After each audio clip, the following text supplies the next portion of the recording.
Medyo matagal-tagal na nga rin pala kaming hindi nakapanghapin sa dagat, kaya naman naisipan nga nung kapatid ko na manghapin naman daw kami sa dagat at sasamahan niya daw ako. Ay ano kaya naisipan at sumama sa akin sa panghapin. At yun na nga for today's video ay naisipan nga pala ng kapatid ko na manghapin daw kami sa dagat. Ay digo nga agad ako at gawa ng minsan lang ako samahan niya sa pagbablog. Bali hibas nga pala ngayon kaya naman ay maaga kong inilabas yung bangka sa bukana para baga hindi makatihan at pag kasi nakatihan niya ay hindi na makakalabas ng ilog. At kadali-dalianan ko nga sa paglabas ng bangka kanina ay nakalimutan kong ikarga yung kalan. Ay di ayun at kailangan patuloy namin tumabi para makapagluto. Kung may kalan lang sana kaming dalay, di habang nangahapin ay nagaluto na kami sa gitna ng dagat. Kaso nakalimutan ko nga ay. Nagdala na nga rin pala ako ng bunot para mabilis kami makapagpadalit ng apoy. At habang kami nga naglalakad dito, may nakita yung kapatid ko na putol na LC. Wari ko napabangga at kaya naputol. At bago nga kami mag-umpisa sa panghapin o pamimiwas, ay nagkabit na nga muna pala kami ng trapal at yanong init na. Bali kahapon pa nga pala sana kami nagabalak na manghapin, kaya nga lang hindi natuloy at gawa ng kami tanghali na lagi nagigising kasi nga ay mga puyat kami at galing kami sa dagat sa pangingilaw. Medyo malaki nga pala yung trapal ko kaya naman hindi siya pwede na dito laang sa kamarote, kaya naman isinagad na nga namin hanggang unahan. Pagkatapos nga pala namin magkabit ng trapal ay tumataib na at malalim na ang tubig din sa bukana. So para saan pat nilabas ko ng maaga yung bangka ay ganoon din naman pala, makakalusot na rin naman pala at gawa ng nataib na rin kami makakaalis. So yun at nakarating na nga pala kami sa aming pangahapinan at may dala nga rin pala kaming kaunting hipon. Ayan nakalagay din sa buhayan na ginawa ko. At nga pala mga hipon ay nahuli ko lang yan sa pangingilaw at iniipon ko nga yan at gagamitin ko sa pangahapin sa ilog kasi nga ay ang ginagamit kasi namin sa pangahapin din sa dagat ay mga umang. Pero dinala na nga rin namin kasi nga gusto daw ng kapatid ko na magpain ng hipon. Pero madami kaming dalang umang pero ito na nga lang muna din ang tinistingan kong ipain. Matagal ko na nga rin palang binabalak na manghapin sa ilog kaya nga lang talaga hindi lagi natutuloy at gawa ng yung mga nahuhuli kong hipon ay nilalagay ko sa puyong-puyong. Kinabukasan ay wala na at kuha nang nabubutas nga yung buhayan at kinikikit nga ng kalantigas. Kaya naman ganito na nga lang yung ginawa kong buhayan para nakalutang at hindi sila makikikit. Kaso hindi nga maganda rin pamain na hipon din sa may dagat kasi nga mas mainam pa din sa dagat kapag din ka manghahapin ay umang na lang ang ipain at nyanong sibad. Kaya na may tinanggal ko na nga at isasama ko na lang sa pagsigang kumamaya ng isda kasi nga masyado din malalaki yung hipon na nahuli ko. Hindi rin maganda kasi ipain kapag sobrang laki na ng hipon at baka yung isda pa ang matakot sa hipon. Saka mas magandang ipain talagang hipon kapag mga hapin ka sa ilog at gawa ng hindi siya nakakain ng gangat lalo na kapag buhay. Hindi nga tulad kapag ikay mga hapin sa ilog tapos ang gamit mo lang ay umang, naku po, ubusin lang yun ng patlay at saka gangat. Isama mo na pati ang kutaba. Hindi nga tulad kapag dini ka mga hapin sa dagat ay kahit umang ang ipain mo, hindi na makakasingit ang gangat. Gawa ng madalang din ang gangat dini sa dagat. Kumbagay madalang sila sa batuhan. Kakalapat pa nga lang pala ng aking biwas ay nakahuli na nga agad ako dito ng isda. Hindi ko nga lang pala alam kung anong tawag dito at gawa ng nakalimutan ko. Kaya ko pa iniisip, hindi ko maisip-isip. Bali hintayin ko lang ulit makahuli pa ako ng gayon at baka maalala ko na yung pangalan niya.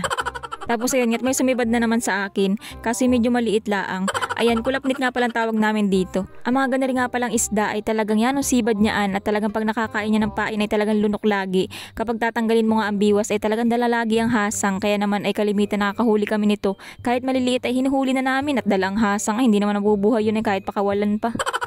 Bukod nga pala sa pakoy na laging nang puputol ng nylon ay ito rin ang kinakainisan ko aring mga kulapnit. Gawa ng kapag sumibad yan, papasok agad yan sa bato kaya naman laging sumasabit nga ang aming biwas at nakakaubos arin ng biwas, laging patid, kakahatak doon sa sabit.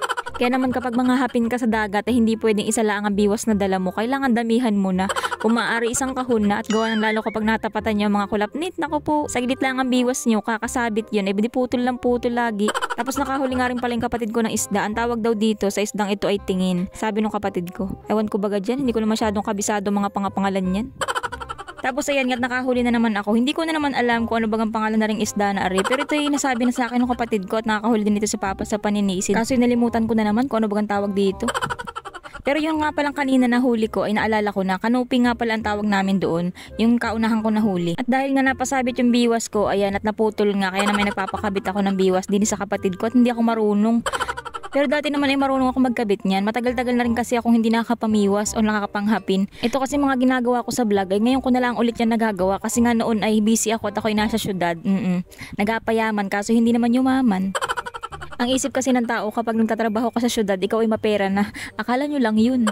Tapos ayan nga nakahuli na naman ako dito ng liglig. Liglig nga pala ang tawag namin din sa ganireng klase ng isda. Ito nga pala ay parang kauri lang din siya ng kulapnit at sa kalapo. Parang pareho lang din baga sila, magpinsanin siguro.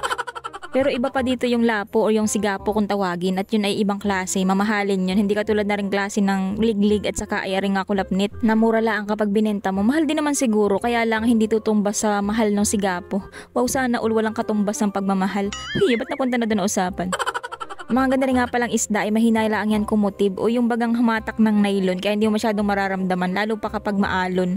Kaya na may laging lunok nga lagi ang pain. Tapos nakahuli nga rin pala yung kapatid ko dito ng isang pakoy. Buti na lang at hindi nalunok yung pain para hindi maputol yung nylon. Madalas kapag kami nakahuli ng ganda ring pakoy ay iniihaw lang namin o di kaya naman ay niluluyahan namin. Bali ito na nga pala yung mga nahuli namin. Kukunti pa lang pero nakalimang biwas na agad ako at yung kapatid ko ay nakadalawa na ata. Gawa ng lagi nga napapatid, gawa na rin mga kulapnit. Sinasabit lagi sa bato.